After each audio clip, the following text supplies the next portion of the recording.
Olá, hoje vamos falar um pouco sobre evolução e utilizamos como habilidade estruturante reconhecer as principais teorias sobre a origem e evolução dos seres vivos e suas características. Podemos citar 4 teorias mais conhecidas: o fixismo, o lamarckismo, o darwinismo e o neodarwinismo. O fixismo se difere das demais por admitir que as espécies não se modificassem no decorrer do tempo.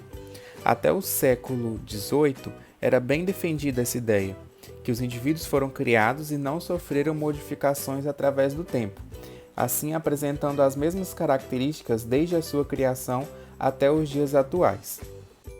Entretanto, com o conhecimento dos fósseis e o desenvolvimento da anatomia e embriologia, surgiram as teorias evolucionistas, que defendiam que os organismos sofriam mudanças ao longo do tempo.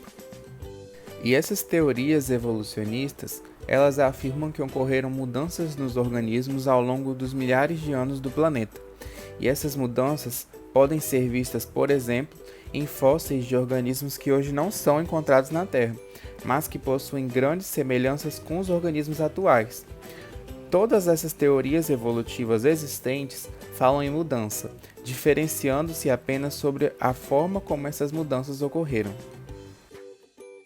Então vamos falar um pouquinho sobre a teoria lamarckista. Essa teoria, proposta por Lamarck em 1809, ela afirma que a evolução dos seres vivos ocorre segundo duas leis propostas por ele. A primeira lei proposta por ele é a lei do uso e desuso dos órgãos, que diz que quanto mais usadas as regiões ou órgãos do corpo, mais elas se desenvolvem, e as partes que não são usadas vão enfraquecendo, diminuindo, chegando até a desaparecer. A segunda lei proposta por Lamarck é a lei da transmissão hereditária dos caracteres adquiridos.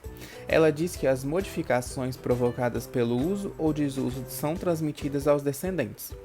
Em outros termos, diríamos que Lamarck e seus seguidores acreditavam que o organismo, para adaptar-se, adquiria uma série de novas características que se tornariam hereditárias. Assim, o lamarckismo explicaria, por exemplo, por que a girafa tem pescoço comprido.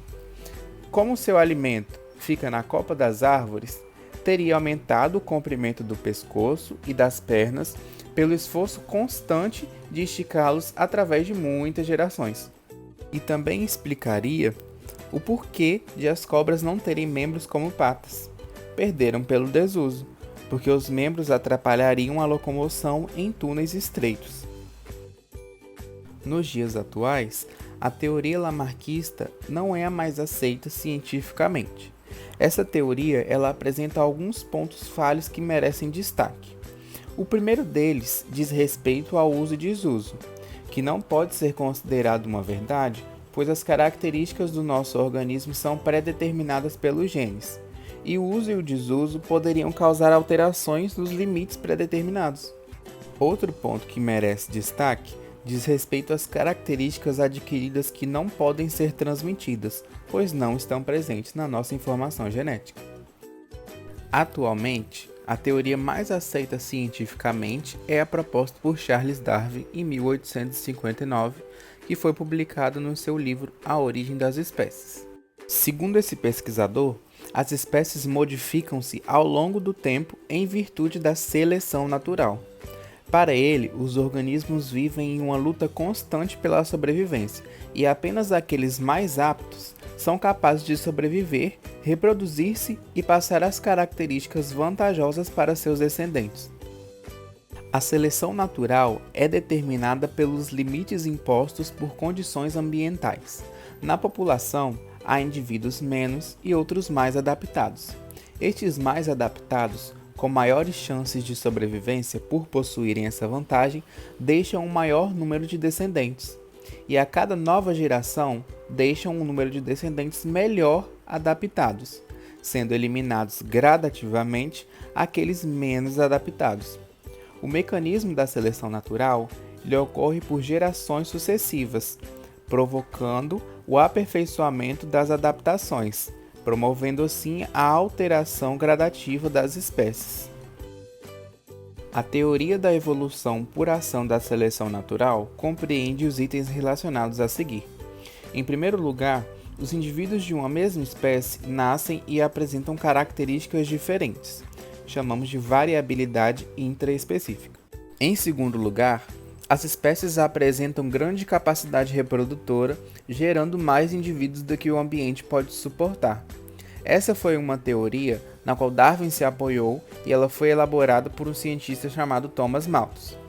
Em terceiro lugar, apesar do grande número de nascimentos, o número de adultos na população tende a permanecer constante ao longo das gerações, indicando que uma certa quantidade é gradativamente eliminada. E esse fator acontece através da competição pela sobrevivência. Em quarto lugar, a escolha de quais devem ou não ser eliminados é função das condições ambientais, sendo, portanto, o ambiente o agente seletor. Essa seleção realizada pela natureza é de tal forma que favorece a sobrevivência de portadores de variações adaptativas, ocorrendo a sobrevivência do mais apto, permitindo assim com que eles gerem maior número de descendentes. Essa é chamada a teoria da seleção natural. E em quinto lugar, com o passar das gerações, acumula-se o efeito da seleção natural sobre a população que mantém ou melhora o grau de adaptação a esse ambiente. Então, temos o processo de adaptação. Levando em consideração a imagem dos pássaros à direita, podemos observar que a seleção natural pode ser verificada também quando analisamos os bicos dos tentilhões, aves observadas por Darwin nas Ilhas Galápagos durante sua famosa viagem a bordo do navio Beagle. Darwin observou que existiam tentilhões diferentes em cada uma dessas ilhas, sendo diferenciados, entre outras características, pelos seus bicos. O cientista concluiu que os tentilhões que ocupam as ilhas provavelmente são derivados de uma mesma espécie original, entretanto são submetidos a diferentes pressões em cada ilha. Como as ilhas apresentam ambientes ecológicos distintos entre si, o meio acaba selecionando os organismos mais adaptados àqueles ambientes, os quais fornecem diferentes recursos de subsistência. Sendo assim, cada tentilhão da imagem possui o formato de bico mais conveniente para o tipo de dieta disponível em cada ilha. Apesar da seleção natural ser um mecanismo preciso, Darwin não conseguiu explicar como as características vantajosas surgiam nos organismos e também como elas eram transmitidas. Essa explicação não foi possível porque não havia conhecimento sobre genética nesse período. Também conhecida como teoria sintética da evolução, o neodarwinismo é uma teoria criada com contribuição de vários pesquisadores para explicar os fatores que Darwin não compreendia quando apresentou sua famosa teoria. Em outras palavras, podemos dizer que o neodarwinismo consiste na teoria da seleção natural acrescida dos conhecimentos genéticos adquiridos posteriormente. Assim sendo, o neodarwinismo incorpora basicamente a ideia de mutação e recombinação genética hoje já conhecidas. Já que falamos sobre seleção natural, também é válido falar um pouco sobre a seleção artificial, que consiste em toda seleção conduzida pelo homem com um objetivo determinado, geralmente realizada para melhorar a produção, o aspecto ou a qualidade de animais domésticos ou de plantas cultivadas. Os processos usados pelo homem para conduzir a seleção são a promoção do endocruzamento e a formação de híbridos. Na formulação da teoria da seleção natural, alguns outros fatores também foram importantes. Um deles foi a própria observação de Darwin quanto à origem das diferentes raças de cães que surgem por um processo de seleção artificial feito pelo homem. É o homem que seleciona os melhores cães para a reprodução e quais caracteres ele quer que sejam preservados. Através desse processo de seleção artificial, o homem conseguiu reproduzir raças tão diferentes quanto um São Bernardo, que chega a pesar 140 kg, e um Chihuahua, que pesa cerca de meio quilo. Entre um extremo e outro, existe toda uma gama de raças, todas produzidas artificialmente pelo homem. E o mais curioso, todas essas raças surgiram pela seleção artificial a partir de uma única espécie selvagem, que é o lobo cinza.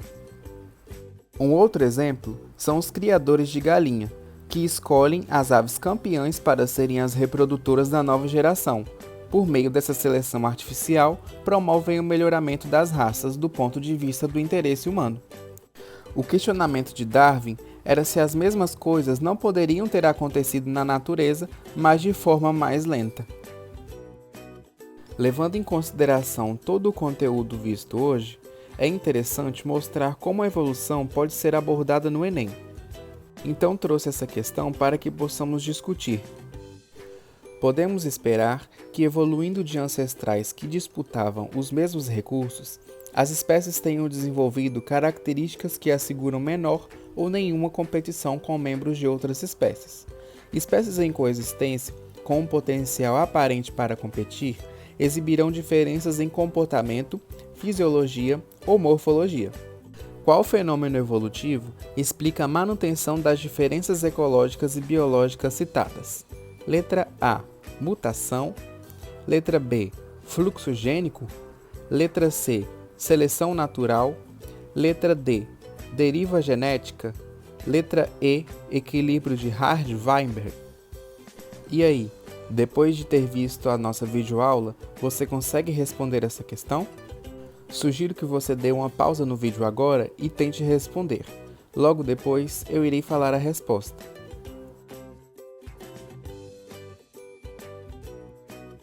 E aí, pensou? Então espero que sua resposta tenha sido a letra C, seleção natural. Lembra lá dos tentilhões de Darwin que nós discutimos? Nós podemos aplicá-los exatamente a essa situação citada no texto.